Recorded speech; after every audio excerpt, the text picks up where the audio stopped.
There's peace. Peace surrounds us. Mindfulness is to be consciously aware of the life within and life without, the world within, the world without, everything that is the existence. It's our connection to our existential being within us. Now for a few minutes we'll just count 1 to 60. 60 minutes, 60 seconds. 1, 2, 3, 4, 5, 6, 7, 8, 9, 10, 11, 12, 13, 14, 15, 16, 17, 18, 19, 20, 21, 22, 23, 24.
Once you finish counting 1 to 60, bring your awareness back to your physical body.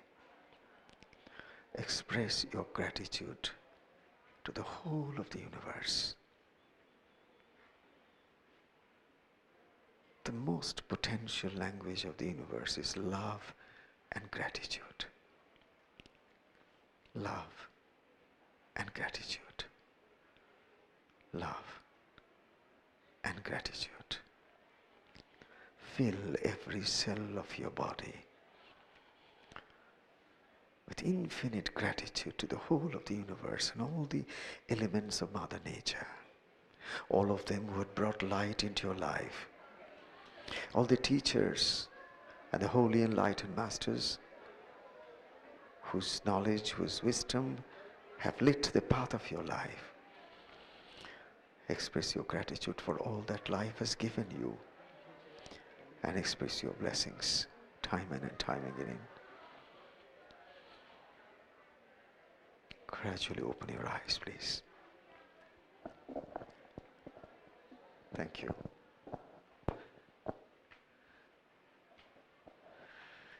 Yes, that's a good idea.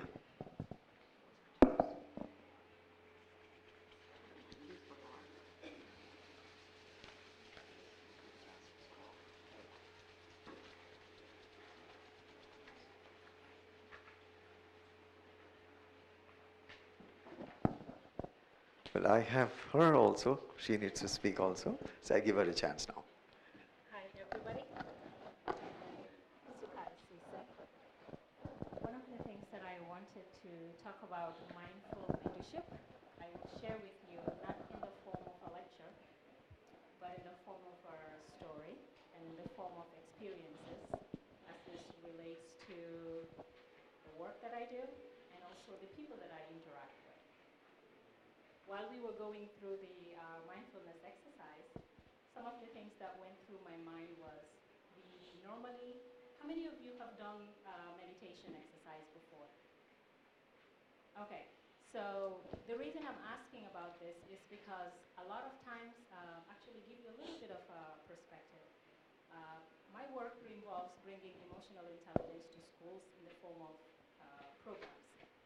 So the experiences that I'm going to share also involves with the work that I do with CEOs and board level members. So as you're doing that mindfulness exercise, we always come in conscious with our inner self. We come in conscious with what we want to do, you know, the purposeful breathing exercises that you're doing, exhaling and inhaling. So take yourself back to the work that you do every day as a mother, as a wife, as a corporate executive, or whatever role that you're doing. And you come in contact with that person who is in the place where they can do something for someone. So let's say your son comes to you and somebody picked on them on the playground. The mindfulness exercise then will tell you, okay, take a deep breath. I don't want to go and charge at somebody. But then you say, okay, what happened? Can you take me back to that moment? And then allow the person to give you examples before they engage with someone and before somebody engaged with them. And then you try to take yourself back to that situation and see if you can help that moment. So if you take yourself back to the mindfulness exercise, you're getting in tune with yourself, then allow your son. Thank you. Allow your son or daughter to get back into that moment and then see if they can play back with you what was happening, what did they feel, what did they respond, what did they react, do they want to take back something?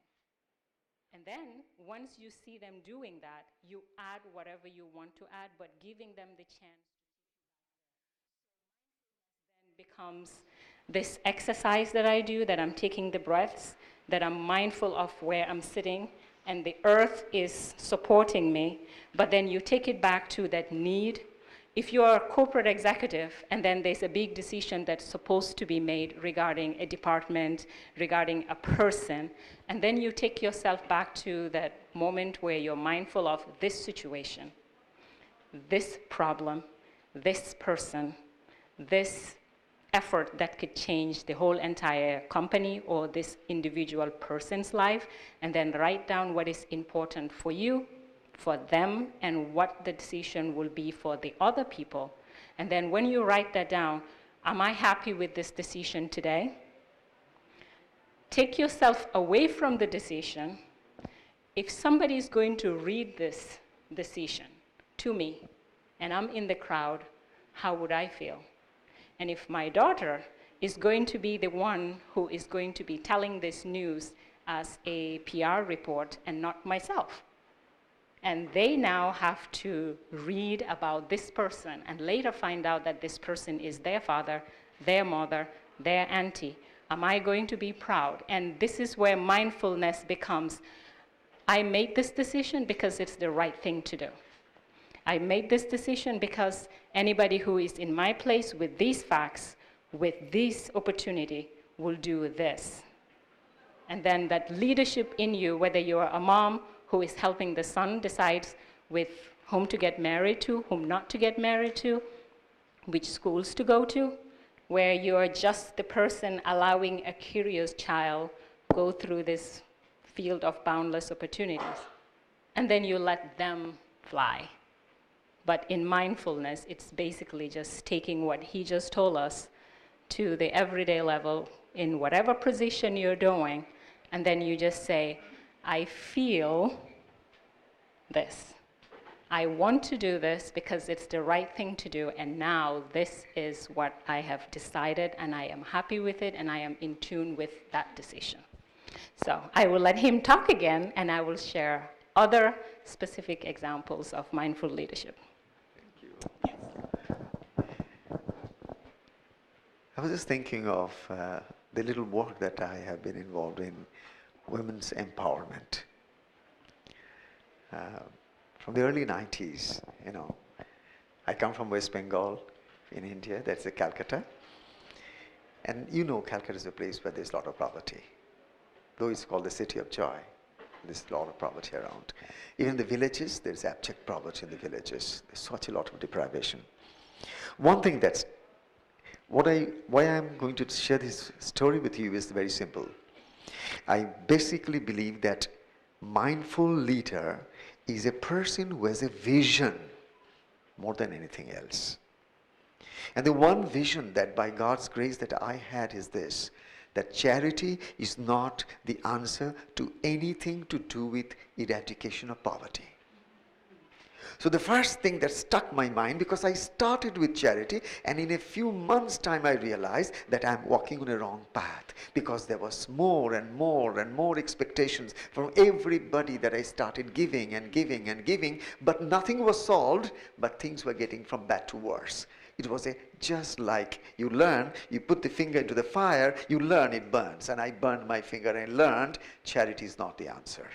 Instantly I shifted, in those days, early 90s, into what I call as self-help groups through microcredit. Because I'm an economics student, so I know microcredit is the answer to solution of any such problem. So when I went to the villages and I talked about this microcredit and talked about the self-help groups, women all in general, everywhere, they said, you are asking us to save money? This is funny, because we have no money. We have no money. Everybody say, we have no money and you are asking us to save money. Because my idea was to them is just collect 10 rupees, 10 Indian rupees each, and then pull it together, and then we'll create a fund and we'll start a bank account in your group's name. And thereby what will happen is, as you go on adding your monthly contribution to it, over a period of time your bank has a deposit, and out of which the banker will give 4 times that particular amount of deposit, and you can draw that money and start your own entrepreneurship. In the meantime, we'll give you all vocational trainings that possibly you will decide what will suit you, not we will decide what should suit you. That was our understanding between we and them, the one who have come to do some good work. Because my fundamental idea was this: if I go to any place and make them believe that I'm the person who's going to come to bring the change in them, I'm mistaken. Because only one thing that we always do when we go out with so much compassion for others, we most of the times what we do is that we create a kind of a sense of dependence. And that invariably creates another thing. It's almost like I'm going to a village and giving everybody a pair of crutches to walk. Pair of crutches to walk. That is like robbing their dignity. I always felt that every soul is essentially divine. So if every soul is divine, then there's no difference between my soul and that person who is receiving on the other end. So that I cannot do by which the dignity is robbed. Rather, I can do only that by which